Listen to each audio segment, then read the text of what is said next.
Delhi blast case में ही बड़ा action हुआ है और फलाह के ओखला ऑफिस पर रेड को लेकर इस वक्त एक बड़ी खबर है। दिल्ली में ही ओखला ऑफिस पर एनफोर्समेंट डायरेक्टोरेट की ये रेड और यूनिवर्सिटी की फंडिंग को लेकर ये रेड इस वक्त की गई है। बड़ी खबर आपको बता रहे हैं ओखला, जहां अल फलाह का ओखला ऑफिस है और ओखला में ये ऑफिस मौजूद है जहां एनफोर्समेंट डायरेक्टोरेट की टीम पहुंची है।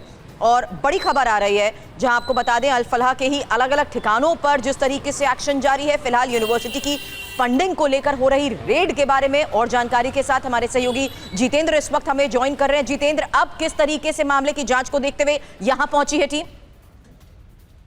जी बिल्कुल, देखिए अल फलाह यूनिवर्सिटी से जुड़े जितने ट्रस्टीज हैं और इसके अलावा जितने भी व्यक्ति हैं उन तमाम उनके ठिकानों पर इस वक्त ईडी की टीम जो है रेड कर रही है। सुबह 5 बजे ये रेड शुरू की गई थी। दरअसल ईडी इस पूरे मामले में यूनिवर्सिटी को हो रही फंडिंग को लेकर तफ्तीश करी है और खासतौर से जो विदेशी फंडिंग यहाँ पर हो रही थी उसको लेकर ये तफ्तीश की जा रही है। जैसे ही जो डॉक्टर्स का एक मॉड्यूल जैश-ए मोहम्मद से जुड़ा हुआ पकड़ा गया अल फलाह यूनिवर्सिटी में, तो उसके बाद से अल फलाह यूनिवर्सिटी जांच एजेंसियों के रडार पर थी। इसी दौरान ईडी को तमाम वित्तीय अनियमितताओं के बारे में पता चला, जिसको लेकर ईडी ने अपनी अभी जांच शुरू कर दी है। और अगर कुछ भी सबूत हाथ लगता है जाहिर सी बात है अल फलाह यूनिवर्सिटी की जो मुश्किलें वो बढ़ सकती हैं। ईडी इसमें अपनी ECIR दर्ज कर सकती है अलग से और उसके बाद तफ्तीश आगे बढ़ाई जाएगी। लेकिन फिलहाल ईडी की टीम इस वक्त तमाम जो फंडिंग हुई यूनिवर्सिटी को, अल फलाह यूनिवर्सिटी को, उसको लेकर अपनी तफ्तीश करी और तमाम जितने भी ट्रस्टी हैं, जितने भी लोग हैं इस यूनिवर्सिटी से जुड़े हुए, उन सबके ठिकानों पर मौजूद है। तकरीबन 25 से ज्यादा ऐसी लोकेशन है दिल्ली NCR में, फरीदाबाद में, जहां पर ईडी की टीम इस वक्त रेड कर रही है। जी शुक्रिया जितेंद्र पूरी जानकारी के लिए। दिल्ली NCR फरीदाबाद 25 से ज्यादा ऐसे ठिकाने जहां पर ईडी की रेड को लेकर इस वक्त बड़ी खबर। और दिल्ली में हमास जैसे अटैक की साजिश का पर्दाफाश हुआ है। एक और बड़ी जानकारी, ब्लास्ट केस में NIA ने एक और आतंकी को पकड़ लिया है। मॉडिफाइड ड्रोन बम बनाने में मदद करने का आरोप है इस पर। अनंतनाग का रहने वाला है जसीर बिलाल वानी उर्फ दानिश को जिम्मेदारी सौंपी गई थी मॉडिफाइड ड्रोन बनाने की, मॉडिफाइड बम तैयार करने की, कार ब्लास्ट के बाद रॉकेट बनाने की तैयारी भी थी। तो टेक्निकली सपोर्ट का काम कर रहा था। NIA ने इसे पकड़ लिया है। हालांकि जसीर ने अब ड्रोन अटैक की साजिश रची। एक और बड़ी खबर आ रही है भीड़भाड़ वाली जगह पर ब्लास्ट की प्लानिंग को लेकर, जहां सुरक्षा ठिकानों पर भी ब्लास्ट का प्लान था और छोटे रॉकेट से बड़े हमलों की प्लानिंग की गई। हालांकि ड्रोन में छोटे बॉम्ब से तबाही का ये प्लान था। तो लगातार जानकारियां और पर्दाफाश उस पूरी साजिश को लेकर हो रहा है, जिससे साफ है कि कैसे जसीर ने ड्रोन अटैक की साजिश रची और भीड़-भाड़ वाली जगहों पर ब्लास्ट की प्लानिंग को लेकर एक और सबसे बड़ी खबर है। सुरक्षा ठिकानों पर ब्लास्ट का प्लान था, छोटे रॉकेट से बड़े हमले की प्लानिंग और ड्रोन में छोटे बॉम्ब से तबाही का प्लान। और श्रीनगर से जसीर वानी को दिल्ली लाई है NIA की टीम। लगातार पूछताछ हो रही है। आज कोर्ट में होगी जसीर वानी की पेशी। पटियाला हाउस की स्पेशल NIA कोर्ट में पेश किया जाएगा। तो दानिश को टीम दिल्ली लेकर आई है। NIA की टीम लगातार छानबीन कर रही है और आज कोर्ट में जसीर वानी की पेशी भी होनी है।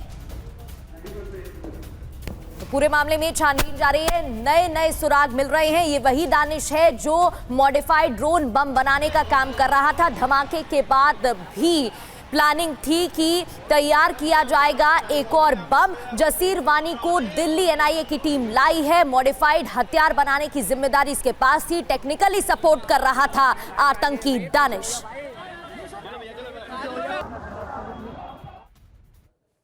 केंद्रीय गृह मंत्री अमित शाह ने कहा है कि दिल्ली धमाके के दोषियों को पाताल से भी ढूंढ निकालेंगे। और इस बीच NIA ने लाल किले ब्लास्ट केस में एक और गिरफ्तारी की है। फरीदाबाद में अमित शाह ने उत्तरी क्षेत्रीय परिषद की बैठक में कहा कि मोदी सरकार आतंकवाद को जड़ से खत्म करने के लिए प्रतिबद्ध है। उन्होंने कहा कि मोदी सरकार के अब तक के ट्रैक रिकॉर्ड के मुताबिक दिल्ली बम विस्फोट के दोषियों को पाताल से भी ढूंढकर निकाला जाएगा और देश के कानून के शिकंजे में लाया जाएगा ताकि दोषियों को सख्त से सख्त सजा दी जा सके। इस बीच NIA ने लाल किले ब्लास्ट केस में एक और अभियुक्त को गिरफ्तार किया है।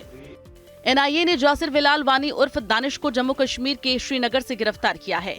दानिश मुख्य आतंकी उमर के साथ मिलकर दिल्ली ब्लास्ट की साजिश में शामिल था। दानिश ने ही केस में बम फिट करने में आतंकी डॉक्टर उमर की मदद की थी।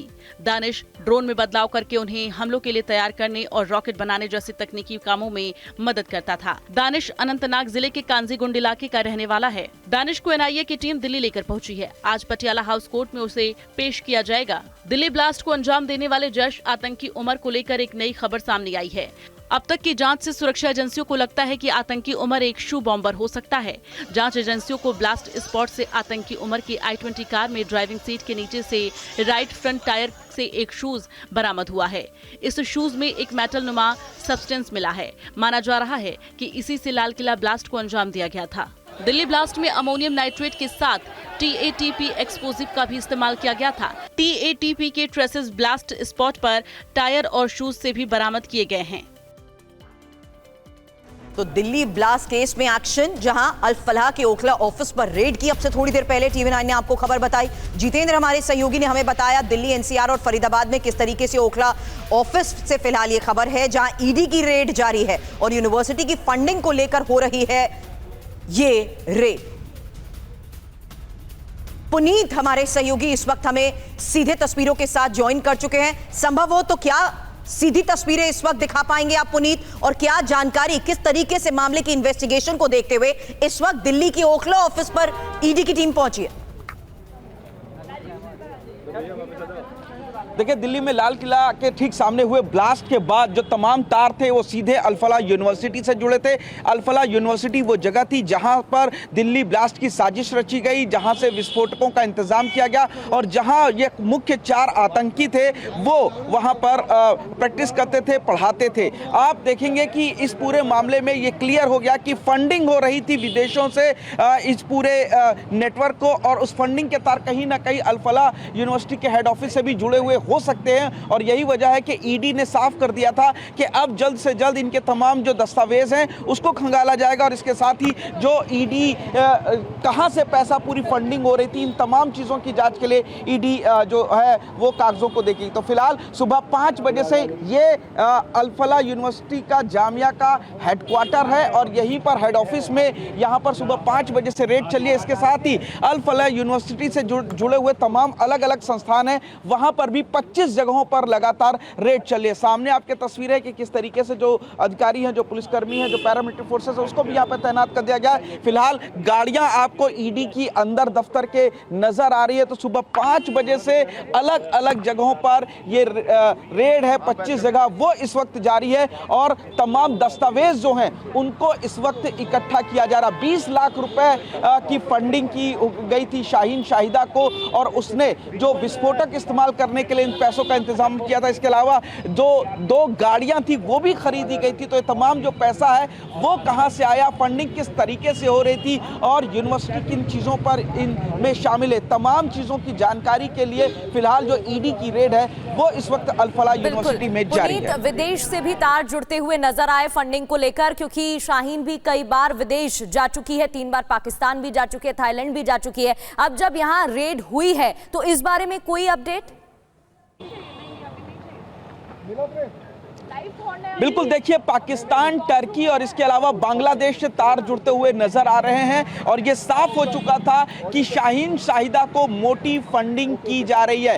कई बैंक अकाउंट्स मिले हैं उसके, जो लखनऊ में, दिल्ली में और कानपुर में हैं, और वो पैसा उन्हीं में आता था। इसके अलावा यूनिवर्सिटी से किस तरीके से जो यूनिवर्सिटी का पैसा था ये कहां से आता था और किस तरीके से फंडिंग की जा रही है, ये जो तमाम सवाल है वो इस वक्त जांच के घेरे में। और दिल्ली के जो 2 बैंक खाते हैं, कानपुर के जो 2 बैंक खाते हैं, उन पर भी अब जो एजेंसीज है उनकी नजर है। NIA पूरे मामले में जांच कर रही है। 2 लोगों की गिरफ्तारी अभी तक हो चुकी है जो 2 मुख्य आतंकी हैं, और अब ईडी यानी कि पैसे की फंडिंग कहां चल रही थी, किस तरीके से दिल्ली में ब्लास्ट की योजना बनाने के बाद इसी दिल्ली ब्लास्ट को लेकर डॉक्टर शाहीन की करोड़ों की फंडिंग को लेकर कई पर्दाफाश हो चुके हैं।